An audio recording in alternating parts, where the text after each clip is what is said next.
Yo soy.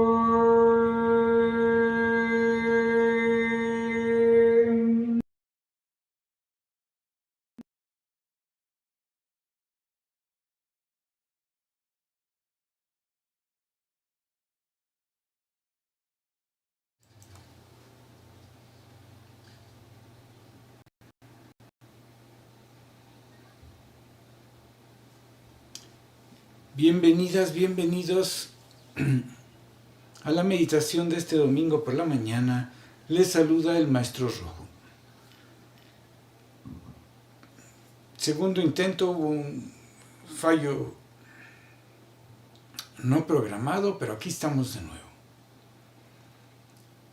Y recuerden, si no se han suscrito, suscríbanse. Pónganle me gusta, dedito para arriba, like, para que estas meditaciones lleguen a más personas. Bueno, el día de hoy vamos a continuar con el tema de las relaciones y vamos a platicar sobre las relaciones que podemos llamarle las relaciones sagradas.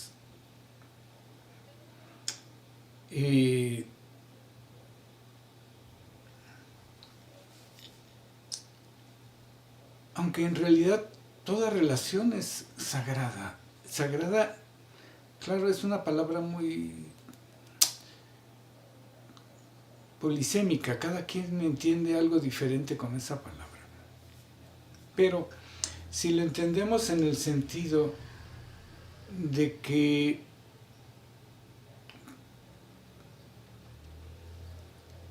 la divinidad que se muestra a través de nosotros para poderse reconocer necesita a otros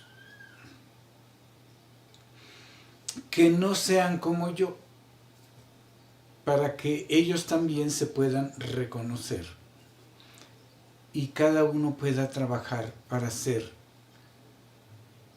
la mejor versión de sí mismos.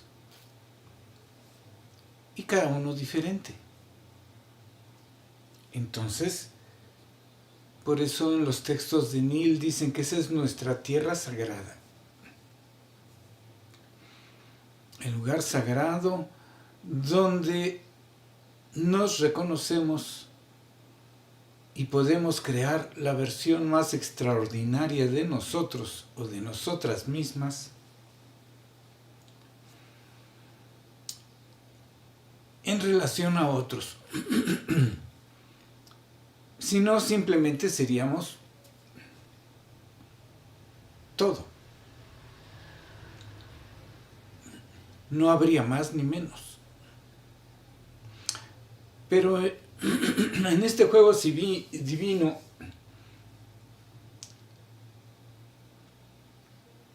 tiene que ver con el juego de las relaciones. Por eso en el primer chakra, primero es aceptar que soy y que necesito.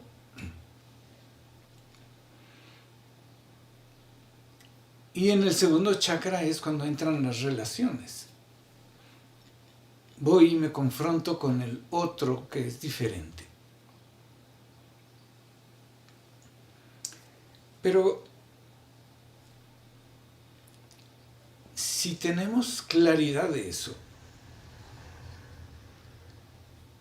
y si en una relación hay claridad de esto, en cada parte de la relación, entonces la relación es para descubrirse y generar.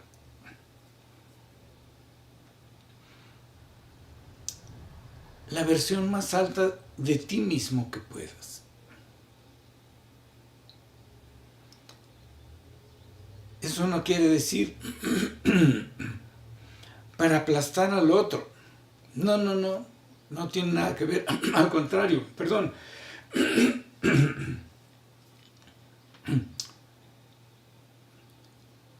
no tiene que ver con aplastar al otro, tiene que ver con que ambos logren su brillo. Entonces, el amor en estas relaciones sagradas, en esta conciencia, se define estrictamente como libertad.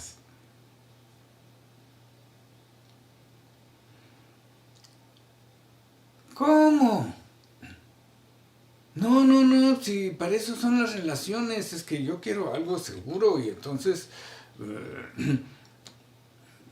para eso cuando establezco una relación tengo que hacer un compromiso y que me prometan, sí, si va a ser mi novio o mi novia, que no ande mirando ahí a otros o que no vaya a ver a las amigas o los amigos. Y ya mucho más si estoy casado o casada. ¿Para qué me caso? Pues para eso, para asegurar. O sea, puro miedo. Pura necesidad personal donde pues no importa la relación en sí, sino que cada quien está buscando no ser la mejor versión de sí mismo, sino cubrir sus inseguridades. Así que si las relaciones sagradas se definen estrictamente como libertad, bueno, podríamos decir que hay muy pocos seres en el planeta que pueden tener relaciones sagradas. El desarrollo humano en nuestro planeta está muy pobre todavía. Relaciones sagradas, dice, sin restricciones. Cualquier sistema o acuerdo que restrinja o limite la libertad del otro es una violación a la naturaleza del alma. ¡Wow! Fíjense nada más. La naturaleza del alma florece en libertad. Eso quiere decir que si soy libre de irme, pero deseo quedarme, ¡wow! Pues quiere decir que la relación funciona, que me gusta, que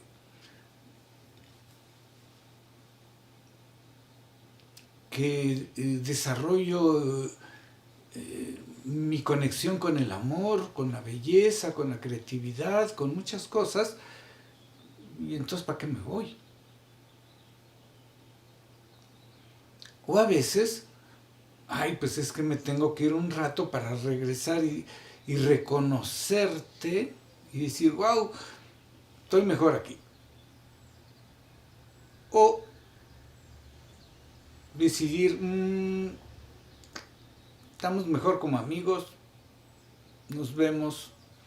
O, pues qué padre, pero nada más tú en tu casa y yo en mi casa. O nos vemos de vez en cuando. Nos ponemos de acuerdo. En fin, es todo un mundo. Claro, generalmente la discusión aquí está en los hijos.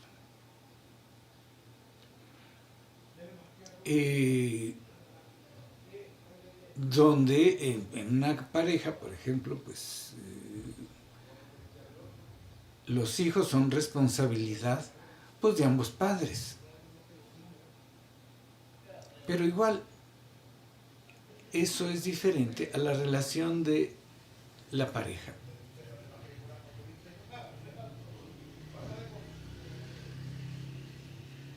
aunque también la relación de los padres con los hijos. Hay una etapa donde los padres tienen que cuidar a los hijos porque no conocen el mundo.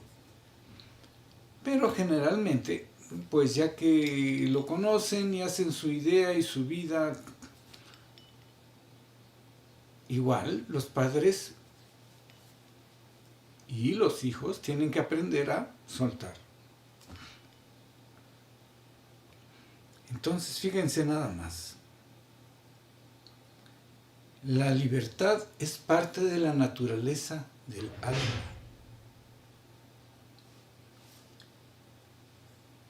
El amor incondicional no tiene requerimientos.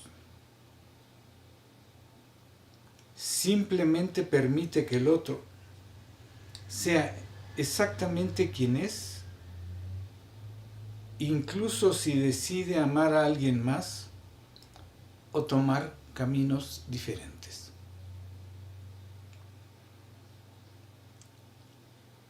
Te amo y te bendigo tal como eres. Te amo si estás cerca, si estás lejos. Si haces una cosa, si haces otra cosa. Si quieres caminar conmigo, si quieres caminar con otros, si no quieres caminar conmigo. Te amo y te bendigo tal cual eres. Y además, si quieres te ayudo. A veces, si tengo amor incondicional, puedo ayudar a la otra pareja a que realice sus sueños, sus fantasías, sus proyectos, aunque eso implique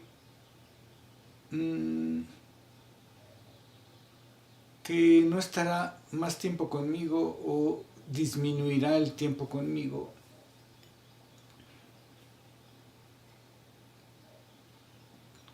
Te amo. Si realmente te amo, yo quiero verte brillar. Yo quiero ver que estés contento o contenta.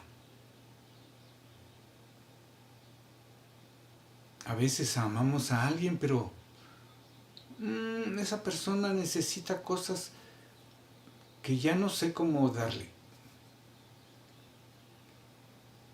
Entonces se vale que diga,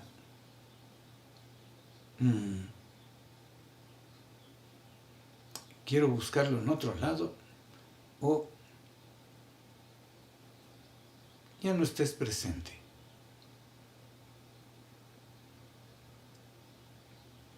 Y ahí entra otro tema, que es el miedo a la separación. No se preocupen, todas las relaciones verdaderas, importantes, todos nos volvemos a encontrar. Como en el tiempo todo cambia, pues nos encontramos con mucha intensidad y después de un tiempo se va diluyendo el asunto. Entonces las almas buscan separarse, nutrirse de otras experiencias y después nos volvemos a encontrar en otras vidas. Cuando nos volvemos a encontrar en otras vidas decimos, ¡wow! ¡Hola! ¡Ay! Encontré a alguien. Le llamamos amor a primera vista. Claro, no es racional. Nos acordamos que conocemos a ese ser. No nos acordamos todo lo que vivimos, bonito y feo. Pero bueno, las dos cosas unen.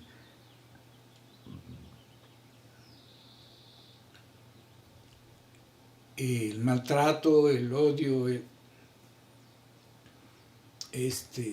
las lastimaduras que nos hemos hecho, pero más el amor, y el amor incondicional mucho más fuerte. En yoga, el amor condicionado es del segundo chakra. El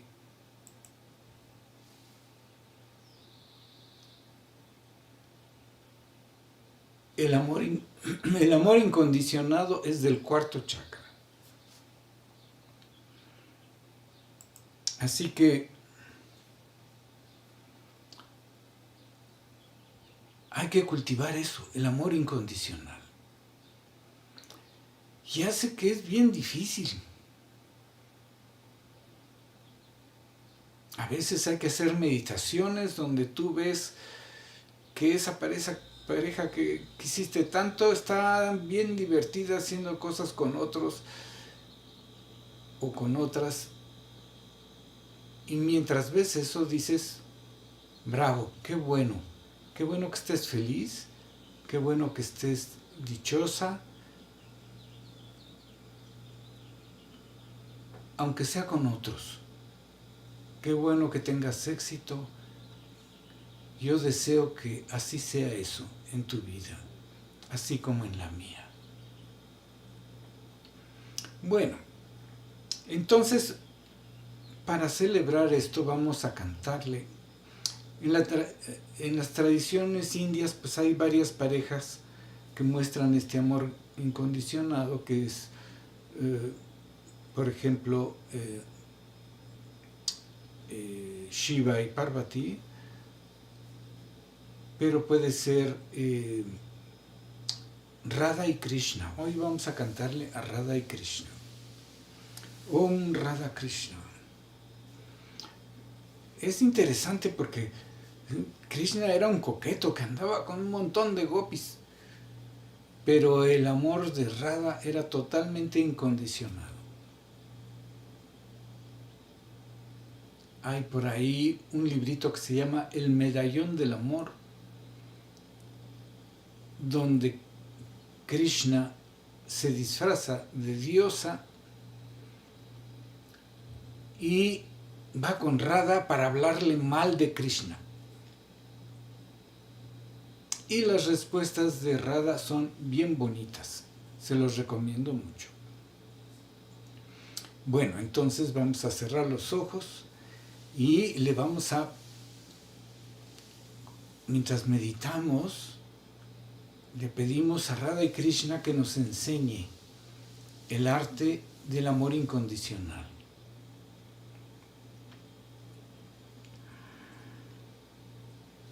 Om Radham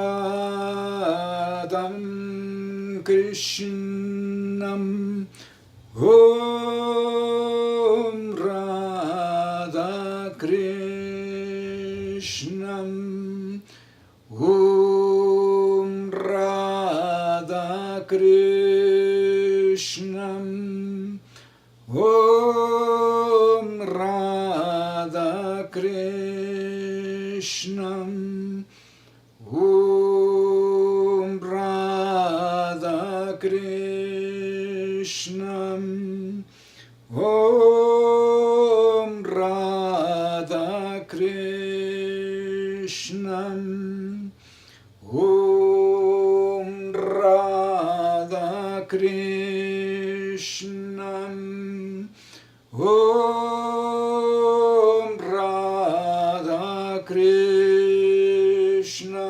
Krishnam Om Radha Krishnam Om Radha Krishnam Om Radha Krishnam Om Radha Krishnam Om Radha Krishnam Om Radha Krishnam Om